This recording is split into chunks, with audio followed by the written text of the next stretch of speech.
Good morning students. आज का जो लेक्चर है ये है क्लास फिफ्थ के लिए। आज हम पढ़ेंगे वर्ड प्रॉब्लम्स। अब जो पहला जो वर्ड प्रॉब्लम है वो है आपका what should be added to 60.65.275 to get 130। यानी कि हम 65.6 सॉरी 65.275 में हम क्या ऐड करें कि हमको मिले 130। अब हम यहाँ पे जो नंबर है हमको ये बीच का मिसिंग नंबर निकालना है। इस नंबर को हमको निकालना है, तो इस नंबर को निकालने के लिए हम इस नंबर को क्या करेंगे, 130 से माइनस कर देंगे। सो 130 से माइनस करेंगे तो हम कैसे करेंगे, इसको आप लिखेंगे 130। अब 130, अब देखिए कि यहाँ पे इसके बाद पॉइंट है ही नहीं, इसमें पॉइंट है ही नहीं, तो हम यहाँ पे अज्यूम कर लेंगे एक पॉइंट और इसके पीछे हम एक सिंपली हम नंबर लगा देंगे, क्योंकि यहाँ पे 3 नंबर है तो हम यहाँ पे 3 लगा देंगे जीरोस। अब इसके बाद हम इस 65 को लिखेंगे, तो पॉइंट के नीचे पॉइंट लगा के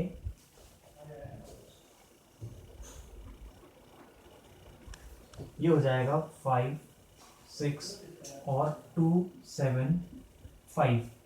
ये अरेंज करना मैंने आपको कल लास्ट की क्लास में भी सिखाया था कि हम कैसे दो नंबर्स को अरेंज करते हैं सब्ट्रैक्शन के लिए, डेसिमल नंबर्स को इस तरीके से अरेंज हो जाएगा और हम इसको सब्ट्रैक्ट करना शुरू करेंगे। सो ये हो जाएगा आपका 2, ये हो जाएगा 9, ये 9 और ये हो जाएगा 10। सो 10 में से 5 जाएंगे आपके तो बचेगा 5, 9 में से 7 जाएंगे तो बचेगा 2, 9 में से 2 जाएंगे तो बचेगा 7, पॉइंट के बाद पॉइंट आ जाएगा, 9 में से 5 जाएंगे तो 4, अब 12 में से 6 जाएंगे तो बचेगा 6, यानी कि 64.725, यानी कि हमको 64.725 को ऐड करना पड़ेगा 65.275 में, ताकि हमारा नंबर जो है वो 130 बन सके। तो ये जो है इस टाइप के क्वेश्चंस आपको और भी आ सकते हैं कि हम किसी नंबर में क्या ऐड कर सकते हैं, क्या सब्ट्रैक्ट कर सकते हैं कि ये नंबर बने। तो अगर आपको ऐड करना है तो आप दोनों को माइनस करेंगे और जहाँ पे आपको सब्ट्रैक्ट करना है वहाँ आप दोनों नंबर्स को ऐड कर देंगे। तो इस तरीके से आपको इसको अरेंज करके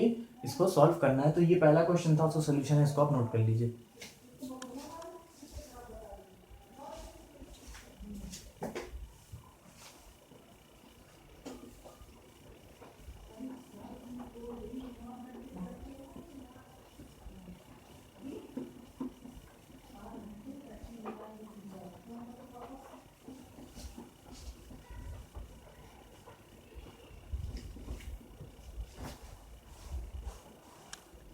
नेक्स्ट जो क्वेश्चन है, Rajni purchase a pair of shoes for 250.50 rupees, a pair of socks for 15.75 and a bag for 48.60। How much money did she spend in all her purchases. यानी कि रजनी ने एक शूज खरीदे हैं 250.50 के, और सॉक्स खरीदे हैं 15.75 रुपीज के, और बैग खरीदा है 48.60 रुपीज का। तो हमको ये बताना है कि टोटल उसने कितना अमाउंट खर्च किया। तो आपको जहाँ भी कई सारे नंबर दिए को टोटल निकालना हो तो उन क्वेश्चन में हम ऐड करते हैं। तो अब इसमें आप देखिए, सबसे पहले हम इसमें स्टेटमेंट लिखेंगे।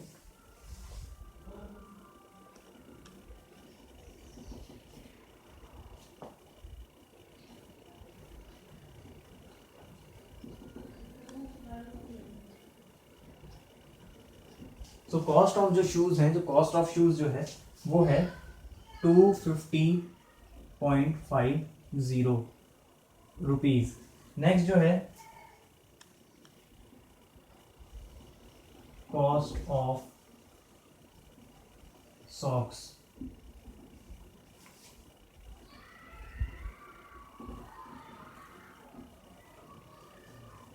नेक्स्ट जो है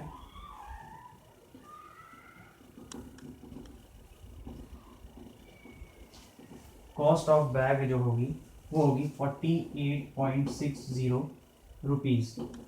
सो ये तो हमारा स्टेटमेंट हो गया। आपको इस तरीके से स्टेटमेंट लिखना पड़ेगा जब भी आप वर्ड प्रॉब्लम करेंगे।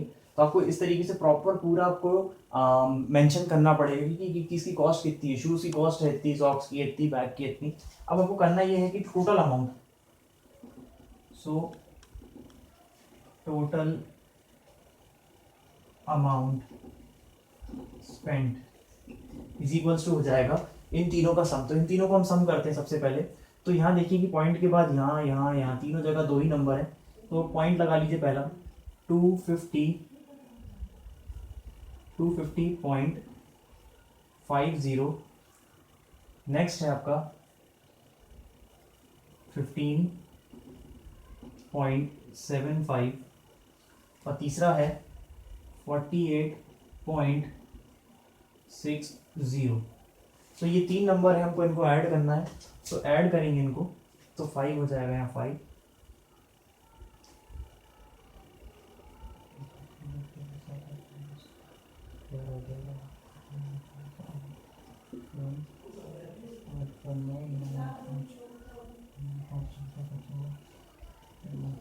पाँच के बाद 6 7, 5 के बाद 6 4 10 और 11 का 1।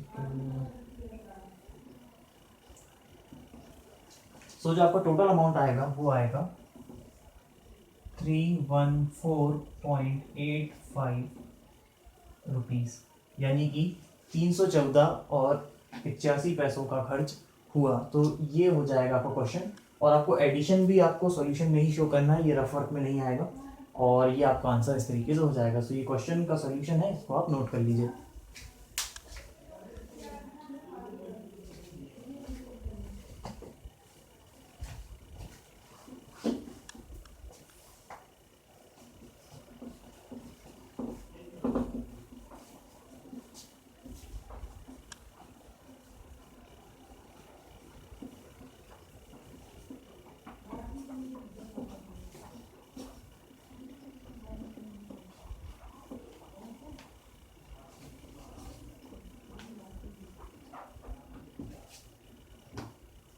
नेक्स्ट जो हमारा क्वेश्चन है वो है Deepa had 15.75 rupees with him, यानी कि दीपक के पास 15.75 रुपीज थे।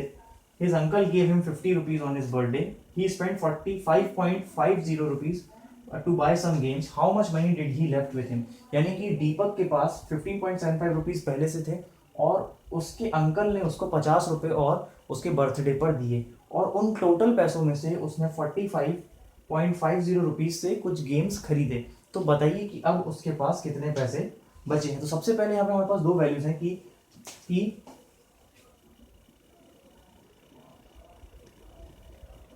मनी दीपक हैड, मनी के पास कितने पैसे थे, सबसे पहले तो वो थे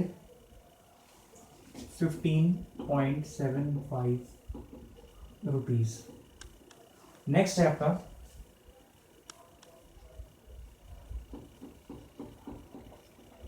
money he got from uncle, uncle से उसको कितने पैसे मिले हैं, उसको मिले 50 रुपीज, यानी कि 50 रुपए। नेक्स्ट है कि यहां तक तो उसको मिले हैं, तो अब जो होगा कि टोटल मनी उसके पास कितना आया, तो टोटल मनी हो जाएगा आपका, टोटल मनी जो होगा वो होगा 15.75 प्लस 50, तो 15.75 प्लस 50।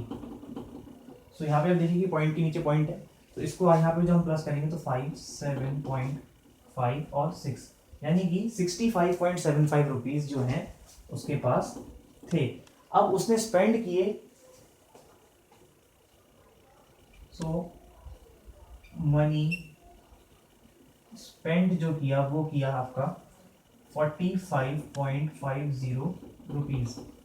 तो इस 65.75 रुपीज में से 45.50 रुपीज जो है वो स्पेंड कर दिया। तो अब जो आएगा मनी लेफ्ट,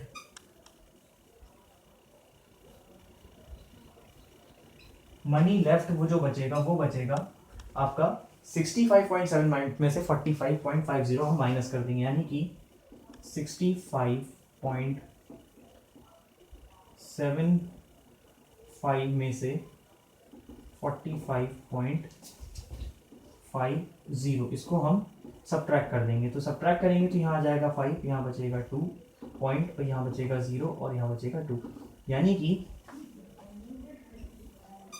20.25 रुपीज, यानी कि जो पैसे उसके पास बचेंगे खर्च करने के बाद गेम्स पे वो बचेंगे 20.25 रुपीज। तो इस क्वेश्चन में देखिए कि इस क्वेश्चन में हमने एडिशन और सब्ट्रैक्शन दोनों किया है, यानी कि पहले उसके पास कुछ पैसे थे और उसको उसके अंकल से जो पैसे मिले, इन दोनों का हमको पहले टोटल निकालना पड़ेगा कि उसके पास टोटल अमाउंट कितना है दोनों को मिला के। तो दोनों को मिला के उसके पास आया 65.75 रुपीज़। अब इस टोटल में से उसने खर्चा किया है 45.50 रुपीज़ का, तो अब उसके पास कितने बचेंगे, तो हम 65.75 में से 45.50 को सब्ट्रैक्ट कर देंगे, तो जो फाइनली जो उसके पास जो लेफ्ट अमाउंट बचेगा वो बचेगा 20.25 रुपीज़। तो ये क्वेश्चन का आपका सोल्यूशन है, इसको आप नोट कर लीजिए।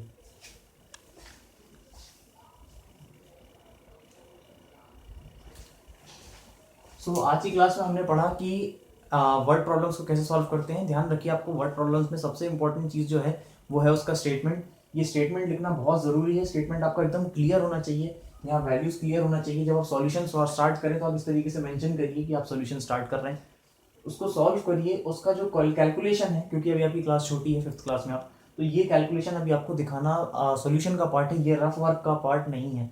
ये और ये दोनों चीज़ें जो हैं ये आपके सॉल्यूशन का पार्ट है, तो इन दोनों को भी आपको सॉल्यूशन में दिखाना। और फाइनली आपको आंसर में भी स्टेटमेंट लिखना, जैसे देखिए कि मनी लेफ्ट जो है कि कितना पैसा बचा, तो वो भी हमने यहाँ पे लिखा है कि मनी, हम सीधे आंसर नहीं लिख दिए कि 20.25, तो हमको पता कैसे चलेगा कि वो 20.25 रुपीज़ क्या है, तो हमको यहाँ पे एक चीज़ बतानी पड़ती है। तो इस तरीके से आपको एक प्रॉपर हर चीज़ मेंशन करके ही वर्ड प्रॉब्लम में आपको सॉल्व करना है। अगर स्टेटमेंट सही नहीं होगा तो आपके नंबर कट जाएंगे और साथ साथ सॉल्यूशन भी आपका करेक्ट होना चाहिए।